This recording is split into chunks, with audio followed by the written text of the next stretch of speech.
వార్తలకు స్వాగతం. ముందుగా ముఖ్యాంశాలు.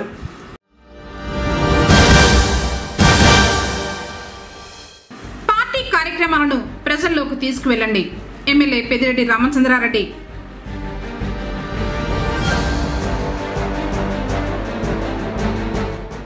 భక్తి శ్రద్ధలతో ఏకాదశి కేదార నోములు. ఆలయానికి పోటెత్తిన భక్తులు.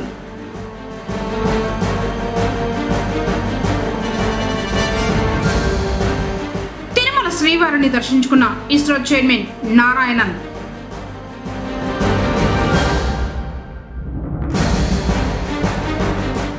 ఘనంగా ఆంధ్ర రాష్ట్ర అవతరణ దినోత్సవ వేడుకలు. వార్తలను వివరాలు. మాజీ మంత్రి పుంగనూరు ఎమ్మెల్యే పెద్దిరెడ్డి రామచంద్రారెడ్డి పుంగనూరులో శనివారం సుడిగాలి పర్యటన చేశారు.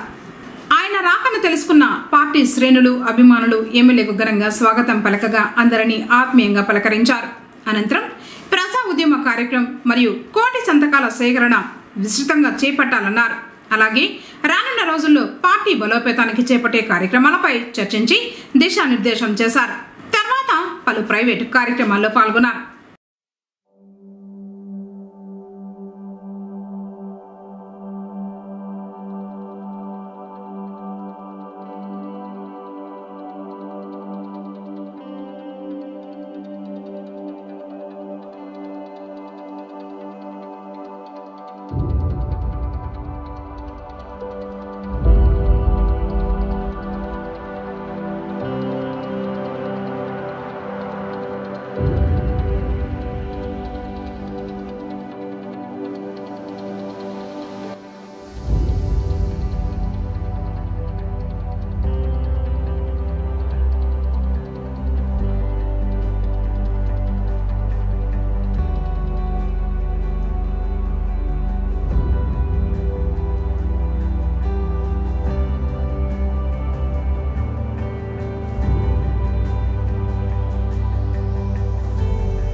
జాతీయ గౌరవ దివస్ శనివారం ఘనంగా జరిగింది.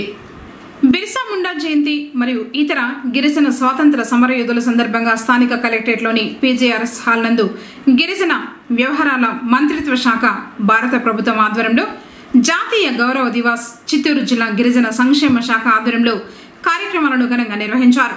ఈ కార్యక్రమానికి ముఖ్య అతిథిగా జిల్లా కలెక్టర్ సుమిత్ కుమార్ పాల్గొన్నారు. బిర్సా ముండా, అల్లూరి సీతారామరాజు, గాముగంటం దొర, గాము మల్లు దొర, బోనంగి పాండు పడల్, కుడుముల పెద్దబయ్యన్న, హనుమంతప్ప చిత్రపటాలకు పూలమాలలు వేసి ఘనంగా నివాళులర్పించారు. ఈ సందర్భంగా జిల్లా కలెక్టర్ మాట్లాడుతూ భారత ఆదివాసీ స్వాతంత్ర పోరాటానికి జెండా పట్టిన దీశాలి బిర్సా ముండా అన్నారు. చిన్న వయసు నుంచే బ్రిటిష్ పాలకులు భూస్వాముల దోపిడీపై పోరాటం చేశారని చెప్పారు. మన భూములు, మన జీవనం మన చేతుల్లోనే ఉండాలని నిర్ణయించుకున్నారని తెలిపారు. బిర్సా ముండా ఆయుధాలను కాకుండా నమ్మకాన్ని, ఆత్మస్థైర్యాన్ని ఆయుధాలుగా చేసుకున్నారని చెప్పారు. भगवान बिरसा मुंडा జయంతి సందర్భంగా ప్రతి జిల్లాలో ప్రతి రాష్ట్రంలో జనజాతీయ ఈరోజు ఈ సభలో మనం జయగల ప్రైమ్ మినిస్టర్ గారు ఛత్తీస్గఢ్లో కూడా ఈ కార్యక్రమం ఛత్తీస్గఢ్లో అక్కడ రాయపూర్ నుంచి అటెండ్ అవుతున్నారు. ఈ కార్యక్రమం ఎందుకు రాష్ట్ర ప్రభుత్వం ద్వారా కేంద్ర ప్రభుత్వం ద్వారా ఎందుకు వాళ్ళు ఇంపార్టెన్స్ ఇస్తున్నారు? మన రాష్ట్రంలో 7% ప్రైవేట్ పాపులేషన్ సంఖ్య ఉంది. చిత్తూరు జిల్లాలో చూస్తే సుమారుగా ఒక 65,000 నుంచి 70,000 మంది ట్రైబల్ జనాభా సంఖ్య ఉంది. ఈస్టర్న్ కోస్ట్ అంటే Andhra Pradesh, Tamil Nadu, forest area, tribal areas, Paderu, Rampachodavaram, Chittoor area, అటువైపు పార్వతీపురం మండలం, కురుపం ఏరియా, మరియు ఒడిశా, ఛత్తీస్గఢ్, జార్ఖండ్, మధ్యప్రదేశ్, రాజస్థాన్. సో ముఖ్యంగా సెంట్రల్ ఇండియా, ఈస్టర్న్ ఇండియా మరియు సెంట్రల్ ఇండియాలో ఎక్కడైతే అడవి ప్రాంతం ఉంది అక్కడ ట్రైబల్ పాపులేషన్ నివాసం ఉంటుంది, సంఖ్య కూడా ఉంది. సో ఈ ట్రైబల్ పాపులేషన్ సంబంధించి ఏమేం జరుగుతుంది, మనమందరూ తెలుసుకోవాలి, అలర్ట్గా ఉండాలి, అవేర్ ఉండాలి. సందర్భంగా మనం జయంతి సెలబ్రేట్ చేస్తాం. భగవాన్ బిర్సా జయంతి సెలబ్రేట్ చేస్తాం, వాళ్ళ జయంతి సెలబ్రేట్ చేస్తాం. సో ఎందుకు సెలబ్రేట్ చేస్తున్నాం? వాళ్ళ ట్రైబల్స్ లీవ్. ఛత్తీస్గఢ్, జార్ఖండ్లో వెళ్తే అక్కడ ప్రతి ట్రైబల్ పాపులేషన్స్ అయితే వాళ్ళు భగవాన్ గోడ్ చెప్తారు. ఎందుకు చెప్తారు? వాళ్ళ లైఫ్ సాక్రిఫైస్ చేసేస్తారు. మరి మీరు ఆలోచన రాని గురించి చదివితే వాళ్ళు కూడా భగవాన్ గోడ్ చెప్తారు. ఎందుకంటే 25, 30 ఆ వయసులో వాళ్ళు ప్రాణం తయారు చేశారు, ట్రైబల్స్ కోసం ప్రాణం తయారు చేశారు. ఫారెస్ట్ యాక్ట్ ఉండొచ్చు, వాళ్ళ లోకల్ మినరల్ ప్రొడ్యూస్ యాక్ట్ ఎప్పుడైనా బ్రిటిష్ కాలంలో పెట్టడం జరిగింది. అక్కడ చాలా అత్యాచారాలు జరుగుతున్నాయి, అవినీతి జరుగుతుంది, వాళ్ళు ఫైట్ చేశారు. సో ఈరోజు మన జస్ట్ అందరూ వాళ్ళ కోసం వాళ్ళ గురించి చదవాలి, వాళ్ళు ఏమేమి చేసేవారు, ఏమేమి ఐడియాలజీ ఏంటి, బయట మనం భగత్ సింగ్ గురించి జనరల్గా చదువుకుంటాం. ట్రైబల్స్లో భగవాన్ బిర్సా ముండా మరియు సీతారామరాజు వాళ్ళు కూడా ప్రాణం తయారు చేశారు. సో మనం ఈరోజు యూనిట్స్ మెంబర్స్తో సహా బీజేపీ సెలబ్రేషన్ చేసినప్పుడు ఒకటి ప్లాన్ తీసుకుంటున్నాం. ఎప్పుడైనా ట్రైబల్ కమ్యూనిటీకి సంబంధించి ఏమైనా ఇష్యూస్ వస్తే, సమస్యలు వస్తే మనం ముందు ఉండాలి. ఎంత మటుకు సపోర్ట్ కావాలంటే పొంగనూరు పట్టణంలోని పురాతన శైవ క్షేత్రమైన శ్రీ కాశీ విశ్వేశ్వర స్వామివారి ఆలయ ఆవరణంలో శనివారం ఏకాదశి సందర్భంగా వైభవంగా సామూహిక కేదారేశ్వర గౌరీ వ్రత పూజల్ని నిర్వహించారు. ఈ సందర్భంగా అర్చకులు కేదారేశ్వర కలశాన్ని ప్రతిష్ఠించి వివిధ పరిమళ భరిత పుష్పాలతో అలంకరించారు. కేదారేశ్వర వ్రత పూజలు నిర్వహించిన తర్వాత కథను చదివి వినిపించారు. కేదారేశ్వరుని రూపంలోనూ శివుడిని ధ్యానిస్తారు. ఈ నోము నోచుకున్న వారికి అష్టైశ్వర్యాలకు, అన్న వస్త్రాలకు లోటు ఉండదని భక్తులకు అపారమైన నమ్మకం.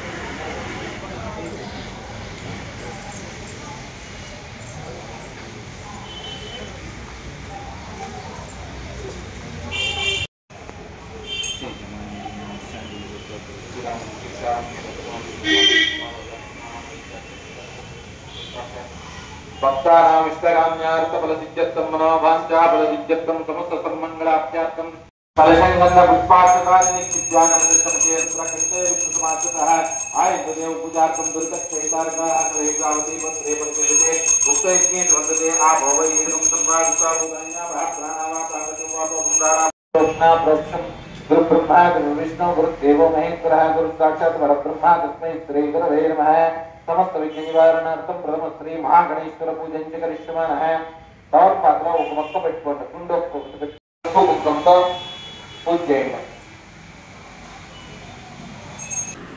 ఈ నెల 16వ తేదీన జరిగే మాల మహానాడు సభను జయప్రదం చేయాలని నాయకులు పిలుపునిచ్చారు. శనివారం మదనపల్లిలోని మాల మహానాడు కార్యాలయంలో ఉమ్మడి చిత్తూరు జిల్లా ముఖ్య నాయకులు సమావేశమయ్యారు. భవిష్యత్తు బాగుండాలంటే ఎస్సీ వర్గీకరణను వ్యతిరేకిస్తూ ఉద్యమం చేపట్టాలన్నారు. అలాగే వారు చేపట్టే కార్యక్రమాలపై ప్రణాళిక సిద్ధం చేసుకున్నారు. కార్యక్రమంలో యమల సుదర్శనం, ఎన్ఆర్ అశోక్, గుండా మనోహర్, చంద్రయ్య, శ్రీనివాసులు, మల్లెల మోహన్, కలికిరి హరి, శివ, మంజు, నాగరాజ తదితరులు పాల్గొన్నారు. ఆ తర్వాత మహాసభ యొక్క గోడ పత్రికలను ఆవిష్కరించారు. దేశవ్యాప్తంగా భారతదేశంలో దళితుల యొక్క పరిస్థితి రోజు రోజుకు దారుణమైపోతూ ఉంది. అత్యాచారాలు, అరాచకాలు భయంకరంగా జరుగుతున్న పరిస్థితి వల్ల నడుస్తూ ఉంది. ఇక ఆంధ్ర రాష్ట్రానికి వస్తే కూటమి పాలన వచ్చిన తర్వాత దళితులపైన 27,000 మంది మహిళలపైన అత్యాచారం జరిగింది. అకార్డింగ్ టు గవర్నమెంట్ రికార్డు ప్రకారం నమోదైన కేసుల ప్రకారం. అయితే ఇవాళ పాలకులు వాళ్ళకి కనీసం చీమ కుట్టట్లేదు. అగ్రకుల మహిళలు ఎవరైనా కాస్త టీచింగ్ చేశారంటే వెంటనే జాతీయ రాష్ట్రీయ మహిళా కమిషన్ వచ్చి అక్కడ వాళ్తూ ఉంది. ఇవాళ మా ఆడపిల్లలు దారుణంగా రేప్ చేసి చంపేస్తూ ఉంటే మహిళా కమిషన్ పట్టడం లేదు.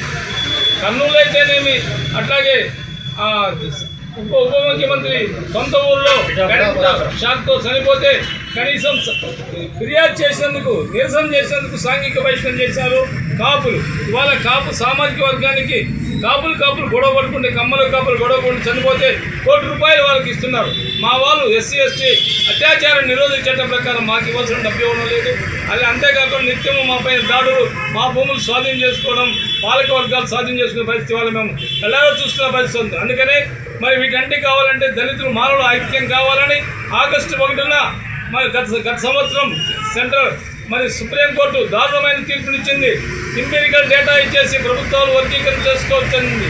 కానీ రేవంత్ రెడ్డి, చంద్రబాబు మేము ముందుకున్నామని చెప్పేసి పెద్దమార్గం చెప్పి చంద్రబాబు ముందుకు వచ్చేసి ఎలాంటి ఎంపీరికల్ డేటా తీసుకోకుండా 2011 డేటా తీసుకొని లేటెస్ట్ డేట్ తీసుకోకుండా 90 లక్షల మంది మాలలుంటే 30 లక్షల మంది మాదిగలుంటే 7.5 ఇవ్వడం అనేది అశాస్త్రీయమైన వర్గీకరణ. దీన్ని మేము వ్యతిరేకిస్తున్నాం. అట్లాగే సుప్రీంకోర్టు కూడా మా నాయకులు మాల మహానంతరం మేము అప్రోచ్ అయినాం. మరి అక్కడ కూడా కోర్టులో రివ్యూ పిటిషన్ తీసుకోకుండా నిర్లక్ష్యం చేస్తున్న ప్రతి కోర్టులు ఉన్నాయి. ఇవాళ కోర్టులు పాలకులు మొత్తంగా కూడా చంద్రబాబు, మోడీ ఆధీనంలో ఉన్నాయి. ఇవాళ అందుకని మేము చెప్తున్నాం, మాల్లో ఐక్యమై ఈ ప్రభుత్వ పాలక విధానాలను, రాజ్యాంగ వ్యతిరేక విధానాలను నిరసించడానికి మేము తిరుపతిలో మీటింగ్ పెట్టి చంద్రబాబు మధ్యలో దాన్ని రద్దు చేశాడు. అందుకని కుప్పం నుంచి ఇచ్చాపురం వరకు రాజ్యాంగ పరిరక్షణ చేశాము.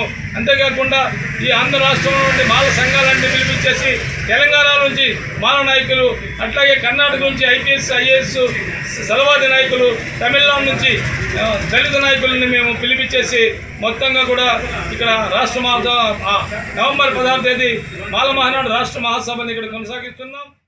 రాష్ట్ర మరియు జిల్లా మండల నాయకులతో సమావేశం ఏర్పాటు చేయబడింది. దీనికి కారణం ఎవరంటే రాబోయే 16వ తేదీ మన మదనపల్లిలో మాల మహాసభ జరపడానికి నిర్ణయించారు పెద్దలు యమల సుదర్శన్ గారు.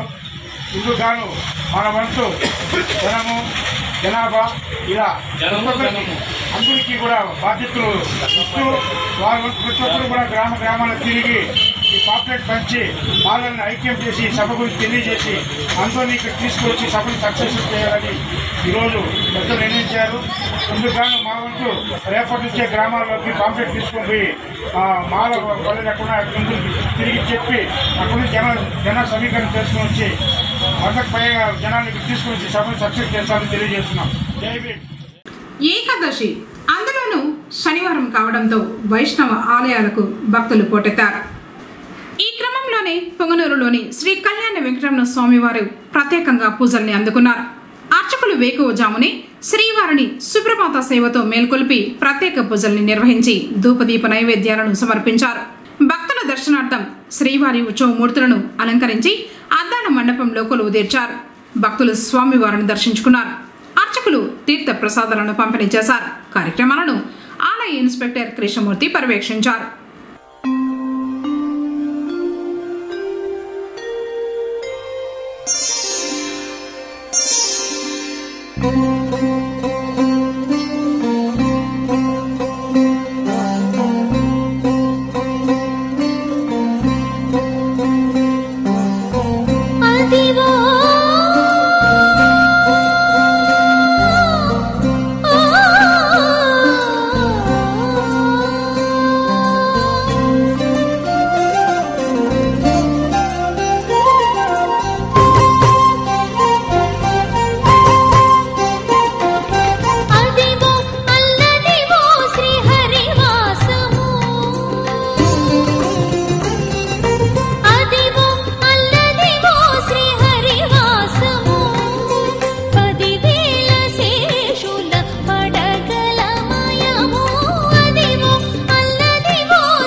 అవతరణ దినోత్సవ వేడుకలను శనివారం పొంగనూరులో ఘనంగా నిర్వహించారు. స్థానిక ఇందిరాకూడలోని తెలుగు తల్లి విగ్రహానికి పూలమాలలు వేసి పూజలు నిర్వహించారు. ఆ తర్వాత అమరజీవి పొట్టి శ్రీరాములను స్మరించుకున్నారు. ఈ సందర్భంగా విశ్రాంత డీఎస్పీ సుకుమార్ బాబు, బీజేపీ నాయకులు రాజారెడ్డిలు మాట్లాడారు. కార్యక్రమంలో CI Subrayudu, SI Ramana, BJP పట్టణ అధ్యక్షులు జగదీష్ రాజు, రాష్ట్ర కౌన్సిల్ మెంబర్ మల్లికారాణి, జిల్లా executive member Pedamatham Babu, senior నాయకులు TVS Prasad, Chandraraju, Nagaraja, Aravapalli Venkatareddy, market yard director Manju, Subrahmanyam, Subbu, Rajareddy మరియు కార్యకర్తలు పాల్గొన్నారు. మన ఆంధ్రప్రదేశ్ తెలుగు వారికి ఒక రాష్ట్రం కావాలని ఆయన దీక్ష చేసి ఆత్మాహుతి చేసుకున్నారు. 43 దినాలు ఏమి తినకుండా చెన్నైలో అప్పుడు మనకి అల్టిమేట్ అప్పుడు నెహ్రూ గారు, ఆంధ్రకేసరి రాజాజీ గారు వీళ్ళంతా మాట్లాడి మనకు ఒక ఆంధ్ర రాష్ట్రము అక్టోబర్ 1, 1953లో కర్నూలు రాజధానిగా మనకి ఒక రాష్ట్రం ఇచ్చారు. మళ్ళా భాషా ప్రయుక్తాలు తెలుగు ఆ భాష మాట్లాడే వాళ్ళకి వాళ్ళకు రాష్ట్రం ఇద్దామని నవంబర్ 1, 1956లో మనకి ఆంధ్రప్రదేశ్ హైదరాబాద్ రాష్ట్రానిగా ఆంధ్రప్రదేశ్ ఇచ్చారు. మనం ఎప్పుడు కానీ తెలంగాణ విడిపోయినట్టు కూడా మనం నవంబర్ 1 తీసుకుంటే ఆంధ్రప్రదేశ్కి నూతన దినోత్సవంగా జరుపుకుంటున్నాము.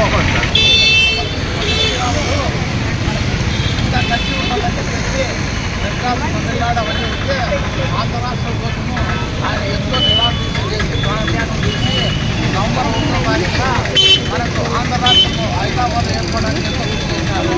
మనం విడిపోయినా కూడా ఇప్పుడు కూడా మనం చేస్తున్నాం. చాలా మంది త్యాగమూర్తులంతా కలిసి మన భారతదేశాన్ని నిర్వహించినారు. అమరజీవి పొట్టి శ్రీరాములు కూడా ఒక మంచి లీడర్ మనకి. కావున మనమంతా బాగా చదువుకొని ఆయన యొక్క సబ్జెక్టులో అమరజీవి పొట్టి శ్రీరాములు పాఠం వచ్చినప్పుడు దానిలో మొత్తం తెలుసుకుంటే ఈ చరిత్ర అంతా తెలుసుకుంటాం మనం. అందుకోసమని భారతమాతని ఆంధ్ర చౌకన్న రోజు మనము ఆయన పూలమాల వేసి అందరూ నివాళులు అర్పిస్తున్నాం.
శ్రీవారిని ఇస్రో చైర్మన్ నారాయణన్ దర్శించుకున్నారు.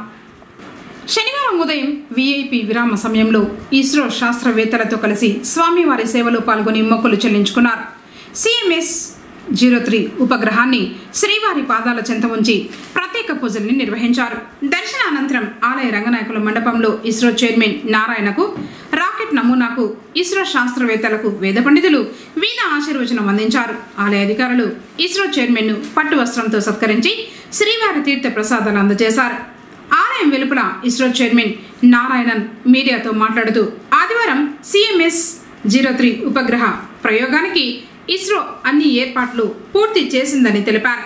అత్యంత బరువైన బాహుబలి రాకెట్ కమ్యూనికేషన్ శాటిలైట్గా భారత నౌకాదళం కోసం ప్రత్యేకంగా రూపకల్పన చేశామని తెలిపారు. శ్రీహరికోట నుంచి LVM-3 రాకెట్ ద్వారా నింగిలోకి దూసుకు వెళ్లనుందని ఇస్రో చైర్మన్ తెలిపారు. November 2025, we have targeted the launch of LVM-3 M5 CMS-03 mission. The CMS-03 is a communication satellite which will be placed in the orbit by the LVM-3 M5 launch vehicle. This satellite is the heaviest satellite, 4,410 kg, ever lifted by Mark 3 vehicle for placing in the geotransfer orbit. And this is going to be a very, very important satellite, highly useful for the communication purpose. And right now, the entire activities are going on in Sriharikota. The total vehicle, satellite, everything is ready for the launch. The launch is targeted tomorrow evening around 5 o'clock, 26 minutes in the evening. Punganur పట్టణం పాత bus stand సమీపాన గల శ్రీ భోగనంజుండేశ్వర స్వామి వారి ఆలయ ఆవరణంలో కార్తీక ఏకాదశి నోములు శాశ్వతంగా నిర్వహించారు. నోములు నోచుకునేందుకు భక్తులు ఆలయానికి పోటెత్తారు. అర్చకులు వినాయకుణ్ణి పూజించి గౌరీదేవికి కుంకుమ అష్టోత్తరం నిర్వహించారు. తర్వాత కేదార్ గౌరీ వ్రతం యొక్క విశిష్టతను భక్తులకు వివరించారు. పట్టణంతో పాటు వివిధ గ్రామాల నుంచి భక్తులు ఆలయానికి తరలివచ్చారు. నోముల అనంతరం అర్చకులు తీర్థ ప్రసాదాలను పంపిణీ చేశారు.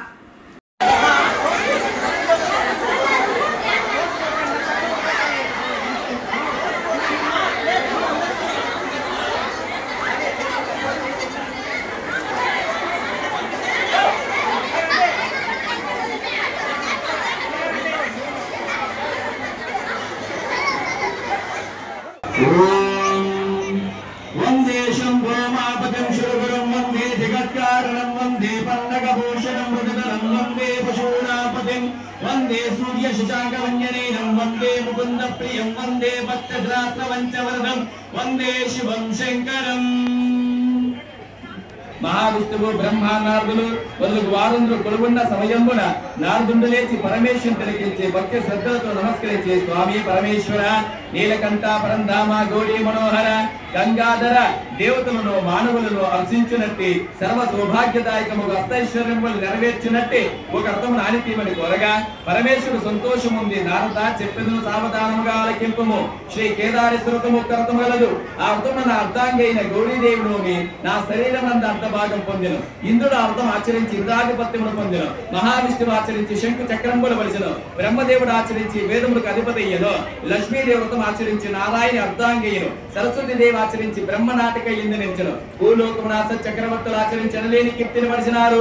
ఈ వ్రతం ఆచరణ ఎట్టిదన ఆశ్చర్య బుల్ అమావాస్య మొదలుకొని కార్తీక మాసమున కృష్ణ పంచమి వరకు జరుగు మధ్య దినములలో సోమవారం నాడు గాని అమావాస్య నాడు గాని ఏకాదశి నాడు గాని ఉపవాసముతో స్నానం ఆచరించి మరుగు వస్త్రములు ధరించి ఇసుకతో లింగాకారం చేసి గౌరీదేవి నిలిపి దీపారాధన చేసి 21 పసుపుంటలను 21 గంధపుంటలను 21 ఆకులను 21 ఒక్కలను 21 ముడివేసిన పట్టు దారములను 21 అతిరసములను నారికేలములతో నానావిధ పరిమళములతో నైవేద్యములతో దేవుని ముందర ఉంచి బిల్వ పత్రములతోనూ తుమ్మె పువ్వులతోనూ కేదారేశ్వరుని మనసారా పూజ చేసి కథ చెప్పిన వారికి దక్షిణ తాంబూలాదుల వసంగి తోరణములు కట్టుకుని వెళ్ళను. ఈ రీతిగా 21 దినం ఆచరించిన వారికి వారి వారి ఇష్టార్థములు కోరికలు నెరవేరును. ఈ రథంలో భూలోకమున కాంచీపుర పట్టణమున కేశవపట్టణకు పేద బ్రాహ్మణుడు ఉండెను. ఆయనకు 2 కుమార్తెలు కలరు. వారిలో పెద్ద కుమార్తె పుణ్యవతి, చిన్న కుమార్తె భాగ్యవతి. వీరిరువురు దారిద్ర్యములకు భరింపలేక జీవనం గడుపుచుండిరి. ఇట్లుండ కొంతకాలములకు ఆశ్వీజ మాసం అమావాస్య వచ్చును. పట్టణమున ప్రజలందరూ శ్రీ కేదారేశ్వరుని వ్రతము చేయ ప్రయత్నించుచుండిరి. పుణ్యవతి భాగ్యవతి వీరిని గమనించి వారిలో వ్రతము చేయవలని సంకల్పించుకుని తండ్రికి నమస్కరించి, నాన్న మన పట్టణమునందు ప్రజలందరూ శ్రీ కేదారేశ్వరము చేయుచున్నారు, మేము వ్రతము చేయవలని మా మనసునందు కోరిక ఉన్నది అని అన్నారు. అప్పుడు కేశవభట్టు బిడ్డలను ఆలింగనం చేసుకుని, అమ్మ మరొక పూట గడుపునియే చాలా కష్టముగా ఉన్నది, ఇటువంటి సమయమున శ్రీ కేదారేశ్వరము చేతికి వీలు పడదని చెప్పాను. అప్పుడు ఆ బిడ్డల తండ్రిని చూసి, నాన్న మీరు అనుమతిస్తే చాలని తండ్రి చేత అనుమతిని పొంది ఒడ్డున చేరి స్నానం చేసి మరుగు వస్త్రములు ధరించి మర్రి చెట్టు కింద ఇసుకతో అరుగు వేసి గౌరీ శంకర రూపం నిలిపి మర్రి ఆకులే ఆకులుగాను మర్రి కాయలే పూకలుగాను బంకమట్టితో 21 కజ్జాలు చేసి దేవుని ముందర ఉంచి తుమ్మె పువ్వులతోనూ బిల్వ పత్రములతోనూ మనసారా పూజ చేసి కథ చెప్పుడికి ఎవరూ లేరే అని చింతించుచుండగా పరమేశ్వరుడు బ్రాహ్మణుడుగా వచ్చి ఆ పిల్లలకు కథ వినిపించను. మరి నారదోనంగా కట్టుకోమని చెప్పి అంతర్ధానమయ్యను.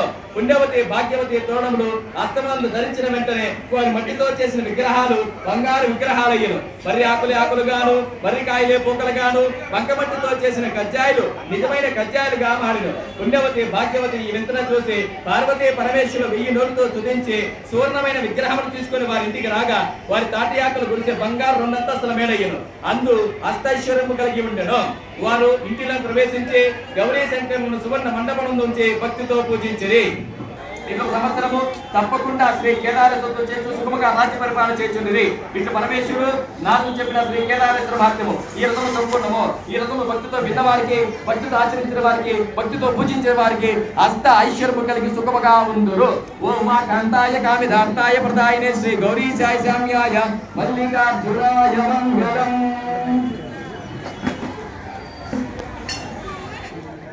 శ్రవణాయ మహారాజాయ నమః.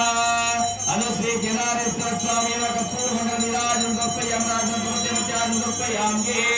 జయ మంగళం జయ నమః పార్వతీ పతే. రమారమణ గోవింద అంజనేయవన గోవింద కేదారేశ్వర గోవింద పాదాల గోవింద. లేకన్నా ఆశిస్తాను. వార్తలు ముగించే ముందు ముఖ్యాంశాలు మరోసారి.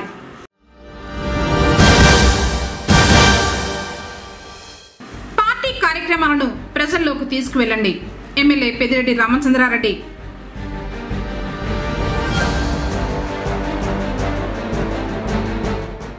భక్తి శ్రద్ధలతో ఏకాదశి కేదార నోములు.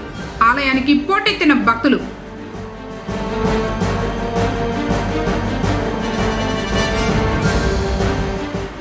శ్రీవారిని దర్శించుకున్న ఇస్రో చైర్మన్ నారాయణన్.